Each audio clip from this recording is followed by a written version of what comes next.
The reason that I really like it is it's a super fun and it's a low stress, low pressure activity for you and your dog. So every dog I've ever worked with loves fitness training.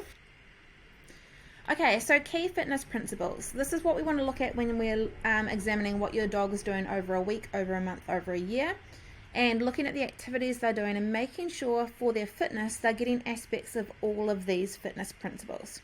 The goal for your warm-up is to increase your dog's body temperature, their circulation, their respiration rate and their heart rate. And we want to move their joints through all of the range of motions they might be needing to do or use in the activities following your warm-up.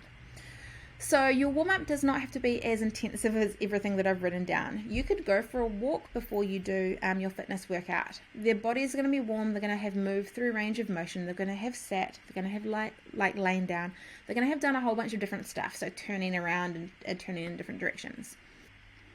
Right, so we're going to have a look at an advanced option like the other exercises. We first increase the time standing.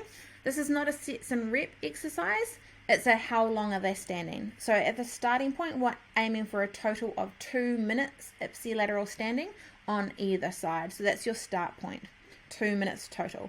So it might be 20 seconds and then 20 seconds and then 20 seconds, and you're going to add that together.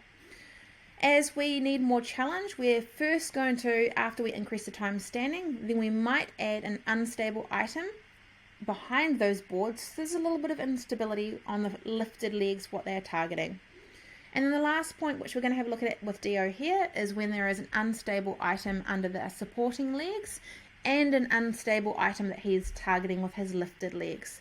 So he's standing on 2 foot pods and he's targeting a flexiness wedge that is inflatable, so has some instability.